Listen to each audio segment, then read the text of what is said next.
नमस्कार. मी डॉक्टर तेजस्विनी मुडेकर, प्राचार्या कमला कॉलेज कोल्हापूर. आज आपण पूर्ण स्पर्धा या बाजारपेठेची वैशिष्ट्य बघणार आहोत. पूर्ण स्पर्धा हा बाजाराचा एक आदर्श प्रकार आहे.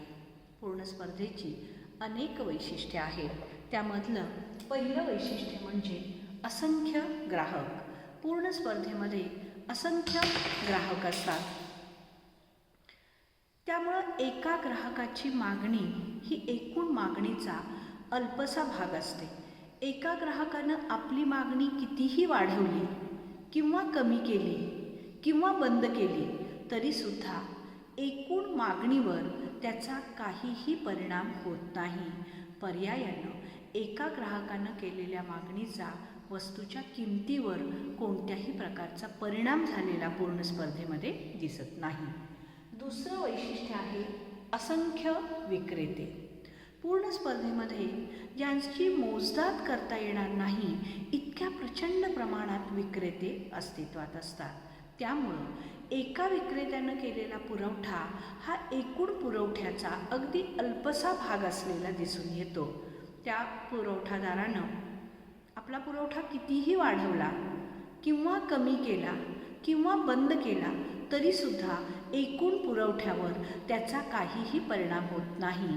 पर्यायानं पूर्ण स्पर्धेमधील वस्तूच्या किमतीवर त्याचा काहीही परिणाम झालेला दिसून येत नाही.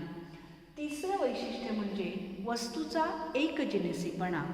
पूर्ण स्पर्धेमध्ये ज्या वस्तू असतात त्या वस्तू रंग, रूप, आकार, चव, कव्हर या सर्व दृष्टिकोनातून एकसारख्याच असतात. म्हणजे उदाहरणार्थ समजा अंगाला लावायचा साबण असेल तर तो रंगानं समजा पांढरा असेल तर सर्वच साबण हे पांढरे असणार. त्याचा आकार हा ठराविक प्रकारचा असाल, गोल असेल तर सर्वच साबण हे गोल असतील.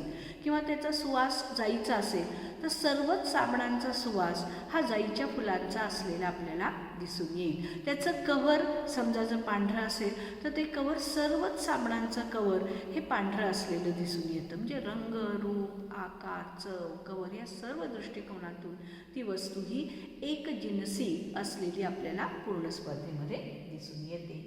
त्यानंतर पुढचं वैशिष्ट्य म्हणजे पूर्ण स्पर्धेमध्ये एकाच प्रकारच्या वस्तूची किंमत ही एकच असलेली दिसून येते. कुठंही वस्तूची किंमत ही कमी किंवा जास्त असलेली दिसून येत नाही. म्हणजे वस्तू ही एकजिनसी स्वरूपाची असते आणि त्याचबरोबर त्या वस्तूची किंमत ही एकच असलेली आपल्याला दिसून येते. त्यानंतर पुढचं वैशिष्ट्य आहे ग्राहक आणि विक्रेत्यांना बाजारपेठेचं संपूर्ण ज्ञान.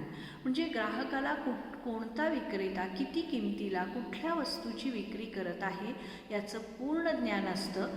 त्याचबरोबर विक्रेत्याला बाजारपेठेमध्ये असणारी आवक, जावक, बाजारपेठेमध्ये असणारी मागणी या संदर्भातलं सर्व ज्ञान त्या विक्रेत्याला असलेलं दिसून येतं. त्यानंतर ग्राहक आणि विक्रेत्यांना बाजारपेठेमध्ये मुक्त प्रवेश आणि निकास म्हणजे एक्झिट. ग्राहक हा बाजारपेठेमध्ये कोणत्याही विक्रेत्याकडं कोणत्याही प्रकारच्या वस्तूची मागणी करू शकतो किंवा कोणत्याही विक्रेत्याकडे तो जाऊ शकतो. आणि विक्रेते जे आहेत ते केव्हाही आपलं प्रॉडक्ट बाजारपेठेमध्ये आणू शकतात, लॉन्च करू शकतात.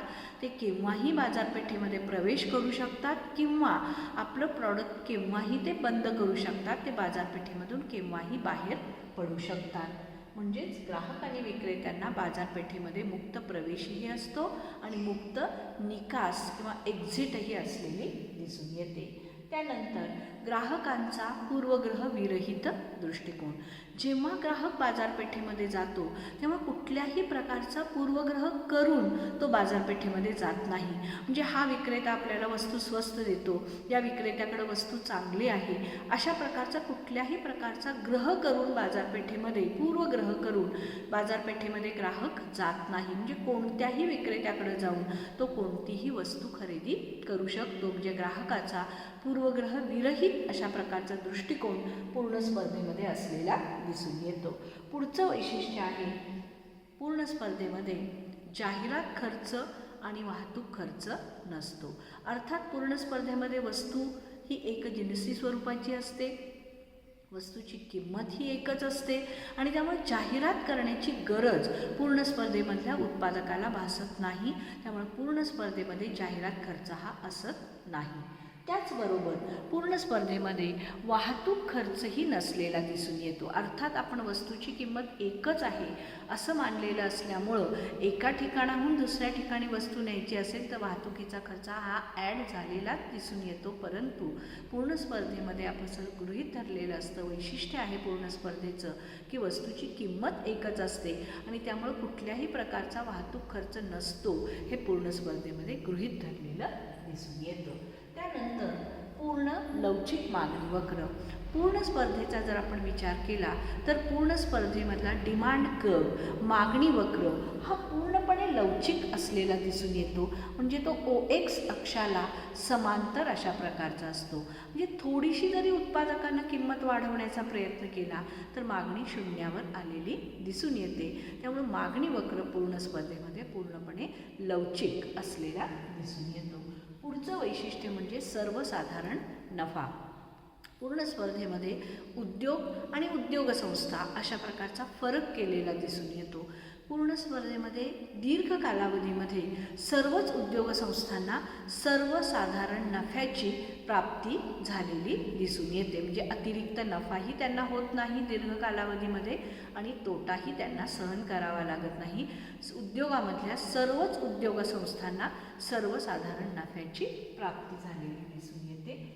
त्यानंतर पूर्ण स्पर्धेमध्ये मागणी आणि पुरवठा यांच्या आधारानं वस्तूची किंमत निश्चिती झालेली दिसून येते आणि त्यामुळं समजा वस्तूची किंमत वाढली तर ग्राहक मागणी कमी करतात, आपोआपच वस्तूची किंमत कमी झालेली दिसून येते. किंवा वस्तूची किंमत वाढली तर ग्राहक मागणी कमी करतात आणि त्यामुळं आपोआपच वस्तूची किंमत पुन्हा कमी झालेली दिसून येते.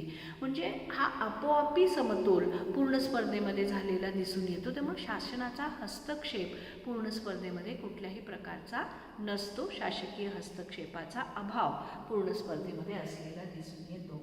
त्यानंतर उत्पादन साधनांची पूर्णपणे गतिशीलता.